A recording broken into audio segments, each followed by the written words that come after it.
వెనుకనున్న తెలంగాణ ప్రజల ఆవేదనను గుర్తించి కాంగ్రెస్ నేతృత్వంలోని యూపీఏ ప్రభుత్వం తెలంగాణ ప్రజలకు ఒక ప్రత్యేక రాష్ట్రాన్ని ఏర్పాటు చేయాలని నిర్ణయించి దానికి సంబంధించిన అన్ని లాంఛనాలను పూర్తి చేసి స్వరాష్ట్రాన్ని సాకారం చేసింది. తెలంగాణ రాష్ట్రం ఏర్పడిన తర్వాత గత దశాబ్ద కాలంలో రాష్ట్ర పురోభివృద్ధి ఆశించిన మేరకు జరగలేదు. తెలంగాణ రాష్ట్రాన్ని బంగారు తెలంగాణగా మారుస్తామని ఒట్టి ఉత్తర కుమార ప్రగల్భాలు పలికిన గత ప్రభుత్వ పాలకులు అన్ని రంగాల్లో పూర్తిగా వైఫల్యం చెందారు.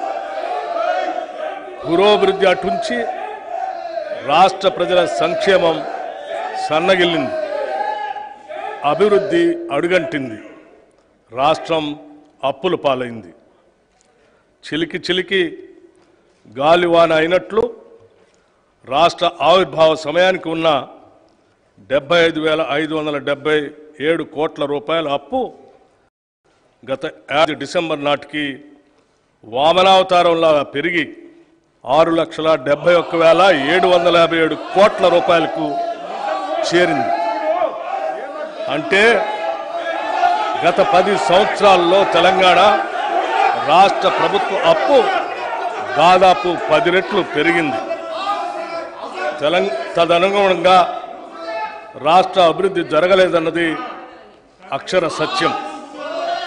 ఉమ్మడి ఆంధ్రప్రదేశ్లో తెలంగాణ రాష్ట్రానికి రావాల్సిన నీళ్లు, నిధులు, నియామకాలు దక్కటం లేదన్న కారణంగా ఉద్యమించిన రాష్ట్ర ప్రజల ఆకాంక్షలు ఎంతవరకు నెరవేరాయి అన్న ప్రశ్నకు మనమంతా కలిసి సమాధానం చెప్పుకోవాల్సిన అవసరం ఉంది.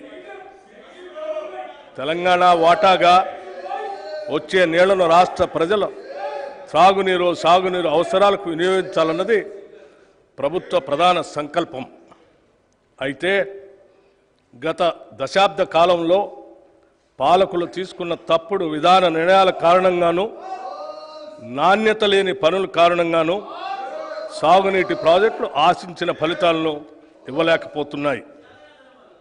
నీళ్లు ఏ కాలువల ద్వారా పారించాలన్న ధ్యేయంతో కాకుండా అవినీతి సొమ్మును ఏ కాలువల ద్వారా ప్రవహింపచేయాలన్న లక్ష్యంతో గత ప్రభుత్వం పనిచేయటం వల్ల రైతుల సాగునీటి సమస్యలు అపరిష్కృతంగానే మిగిలిపోయాయి.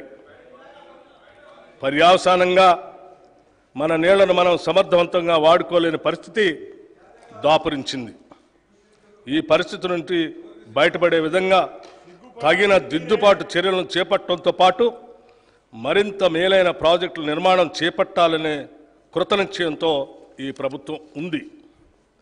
ఇక నిధుల విషయానికి వస్తే గత ప్రభుత్వ కాలంలో ఆదాయం ద్వారా కానీ, అప్పుల ద్వారా కానీ, తదితర మార్గాల ద్వారా కానీ సమకూరిన నిధుల వ్యయానికి రాష్ట్ర పురోగతికి ఏమాత్రం పొంతలు లేని పరిస్థితి నెలకొంది. ఓ పక్క అప్పులు పెరగడంతో పాటు వేరొక పక్క బిల్లుల బకాయిలు భారీగా పెరిగిపోవటం వల్ల రాష్ట్ర ఆర్థిక పరిస్థితి ప్రమాద స్థాయికి చేరుకుంది. ప్రణాళికాబద్ధంగా నడపవలసిన రాష్ట్ర ఆర్థిక వ్యవస్థను ఒంటెద్దు పోకడలతో స్వంత జాగీరులా ఆర్థిక క్రమశిక్షణ ఏమాత్రం పాటించక గత ప్రభుత్వం చేసిన తప్పిదాల పర్యవసానం మేము ఈరోజు వారసత్వంగా అందుకున్నాం. రాష్ట్ర విభజన నాటికి ఎంతో సమృద్ధిగా, ఆర్థికంగా పరిపుష్టిగా ఉన్న రాష్ట్రం నేడు అప్పుల కుప్పగా మారటం విచారకరం. కనీసం రాష్ట్ర ప్రభుత్వ ఉద్యోగుల వేతనాల చెల్లింపులకు, పెన్షన్ చెల్లింపులకు కటకటలాడి సరైన కాలంలో చెల్లించకపోవటం వారి ఆర్థిక క్రమశిక్షణ రాహిత్యానికి, ప్రజా సంక్షేమంపై నిర్లక్ష్యానికి మచ్చుతునక మాత్రమే. ఇటువంటి నిర్లక్ష్య వైఖరి వల్ల అటు ఉద్యోగులు, పెన్షనర్లు మాత్రమే కాక సామాన్య ప్రజలు, ప్రభుత్వ పథకాలపై ఆధారపడిన అభాగ్యులు, పేద ప్రజలు చెప్పుకోలేని కష్టాలు పడ్డారు. మా ప్రభుత్వం ఏర్పడే నాటికి కుంటుపడిన ఆర్థిక వ్యవస్థను గాడిలో పెట్టడం మేము ఎదుర్కొన్న పెను సవాలు. తలకు మించిన రుణభారం ఉన్నప్పటికీ దోబరా ఖర్చులు కట్టడి చేసి ఆర్థిక క్రమశిక్షణతో పాలన ప్రారంభించాం. తద్వారా ఉద్యోగులకు, పెన్షన్దారులకు సకాలంలో జీతాలు చెల్లించడానికి వెసులుబాటు కలిగింది.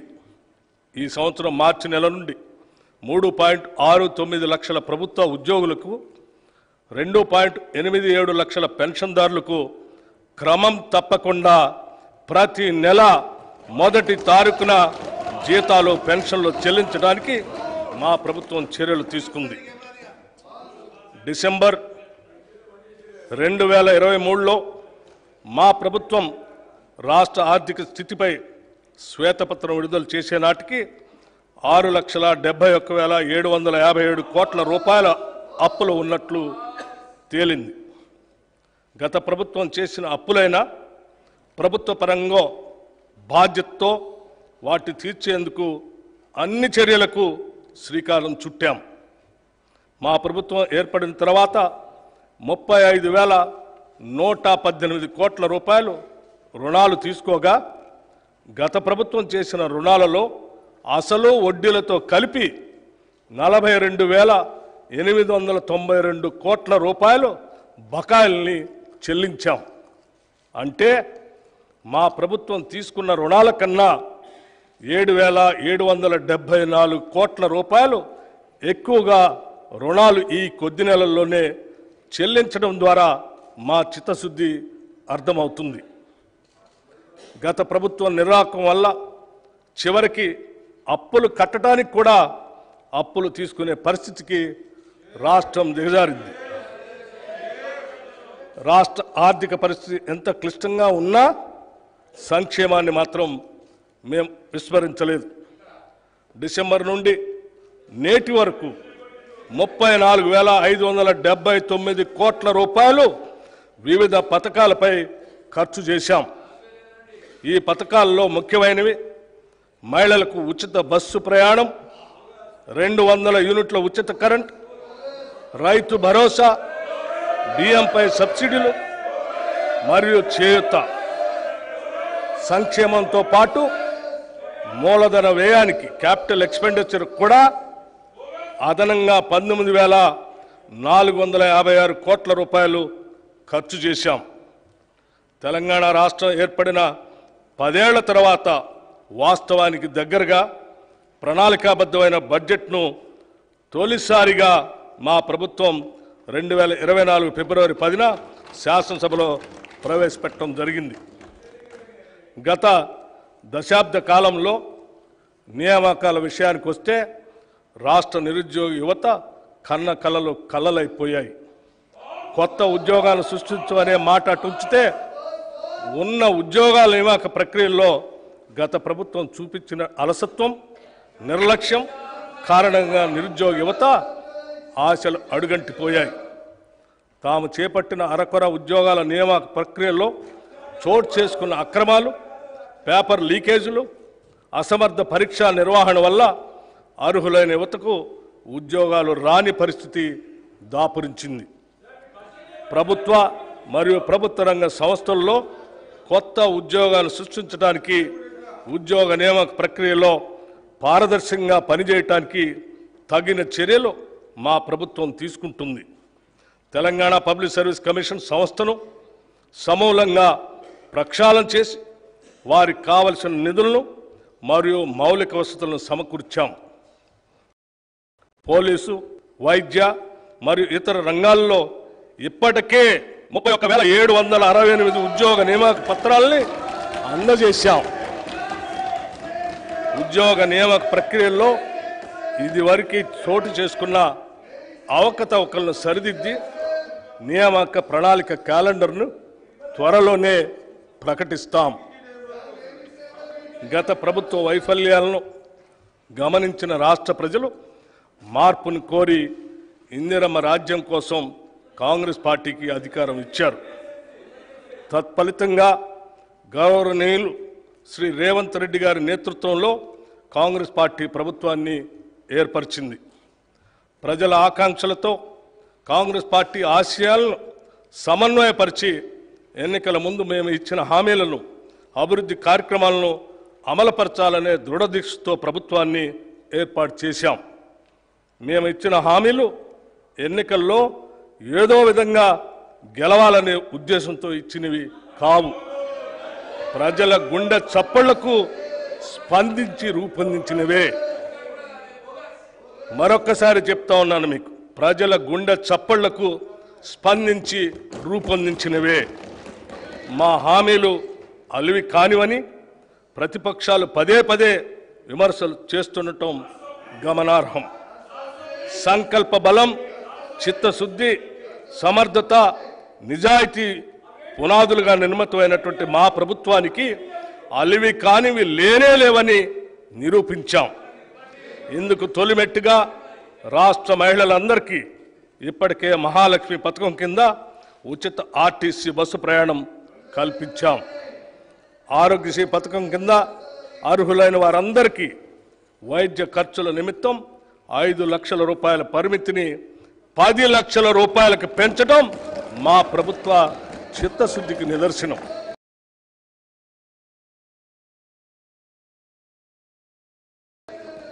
మహాలక్ష్మి పథకం కింద 500 రూపాయలకే గ్యాస్ సిలిండర్లను అర్హులైన వారందరికీ సరఫరా చేస్తున్నాం. పేదలకు సొంతింటి కల నెరవేర్చే ఇందిరమ్మ ఇళ్ల పథకం కూడా ప్రారంభించాం. నెలకు 200 యూనిట్ల విద్యుత్తును అర్హులైన వినియోగదారులకి ఉచితంగా ఇస్తున్నాం. ఈ పథకాలన్నీ మా ప్రభుత్వం ఏర్పడిన కొద్ది రోజుల్లోనే మేము ఇచ్చిన హామీలకు అనుగుణంగా అమలుపరిచాం. ఇది మా నిజాయితీకి నిదర్శనం. రైతు భరోసాతో పాటు ఇతర హామీలన్నింటినీ సత్వరమే పూర్తిగా అమలు చేసి తీరుతాం. ఒక్క ముక్కలో చెప్పాలంటే ఎన్నికల సమయంలో ఇందిరమ్మ రాజ్యాన్ని తెలంగాణలో స్థాపిస్తామని ప్రజలకిచ్చిన వాగ్దానాన్ని నిలబెట్టుకోవటానికి నిరంతరం కృషి చేస్తాం. బడ్జెట్ అనేది కేవలం అంకెల సమాహారం కాదు, అది మన విలువల మరియు ఆశల వ్యక్తీకరణ కూడా. The budget is not just a collection of numbers but also an expression of our values and aspirations.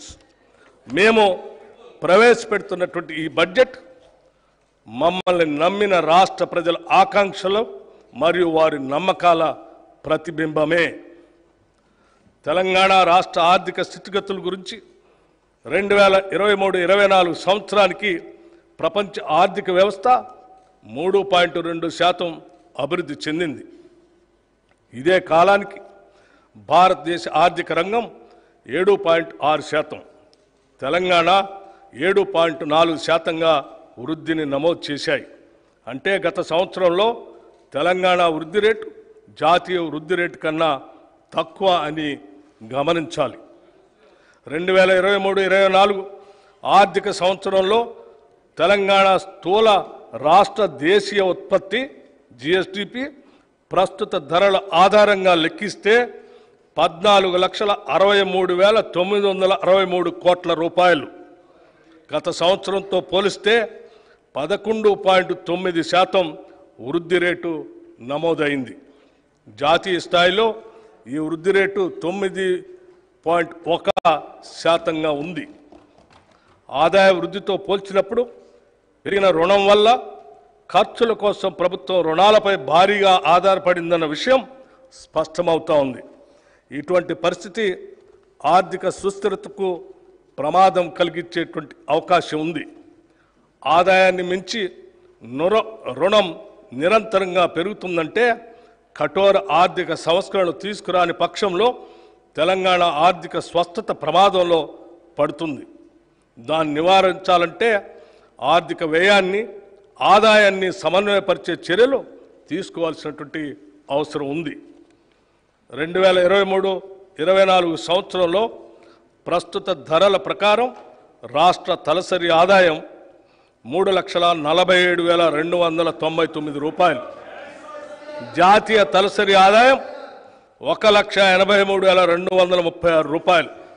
దీనితో పోలిస్తే తెలంగాణ తలసరి ఆదాయం 1,64,063 రూపాయలు ఎక్కువగా ఉంది.